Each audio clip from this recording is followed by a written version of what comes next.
Convair 880, a jet age marvel that fell short. The Convair 880 was a narrow-body jet airliner developed by General Dynamics Convair division in the late 1950s.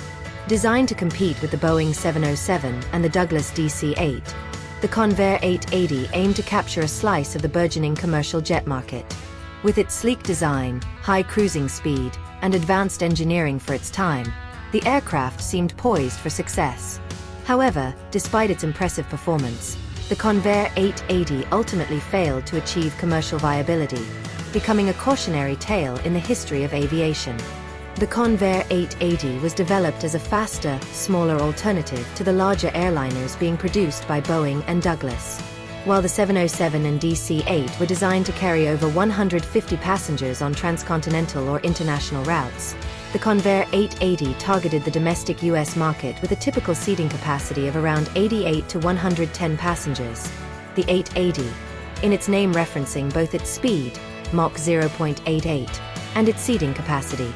It featured 4 General Electric CJ805-3 turbojet engines, a civilian version of the military J79, and was capable of cruising at speeds exceeding 600 miles per hour, making it the fastest commercial jet of its time.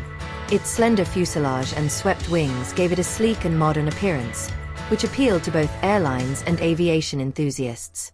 While its speed was impressive, the Convair 880 faced several key disadvantages. First, its smaller size meant fewer passengers and thus lower revenue per flight compared to its competitors. Second, the aircraft's engines, though powerful, were less fuel efficient and significantly louder than the turbofan engines later adopted by rivals.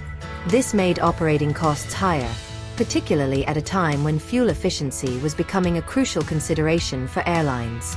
The aircraft also suffered from limited range compared to its competitors, which further restricted its marketability. Airlines were reluctant to invest in a plane that couldn't match the versatility and capacity of the 707 or DC-8, especially when those models had already established strong reputations. Convair struggled to sell the 880. Despite initial interest from airlines such as Delta and TWA, only 65 Convair 880s were built between 1959 and 1962.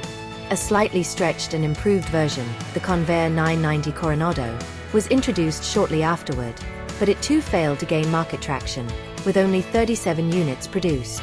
The lack of sales led to significant financial losses for Convair. General Dynamics ultimately abandoned the commercial airliner market, having reportedly lost hundreds of millions of dollars on the program. Even though it failed commercially, the Convair 880 left a legacy of innovation. It was an aircraft ahead of its time in terms of speed and engineering, and it holds a niche place in aviation history. Perhaps its most famous operator was Elvis Presley, who purchased a retired Convair 880 for his personal use in the 1970s. He named it the Lisa Marie, and it remains on display at Graceland as a popular tourist attraction. Today, no Convair 880s are in commercial service, and very few have been preserved. However, the aircraft is remembered as a symbol of an era of bold experimentation and rapid advancement in jet aviation, and as a reminder that even advanced technology must align with market demands to succeed. The Convair 880 was a technically impressive aircraft that fell victim to unfortunate timing, market misjudgment, and stiff competition. While it never achieved the commercial success envisioned by its creators, the aircraft remains a significant chapter in aviation history. A high-speed dream that couldn't quite take off in the real world of airline economics. Brought to you by Infinite Knowledge from Maroli Edutech. Thanks for watching this presentation. Kindly be good enough to share and subscribe to our channel.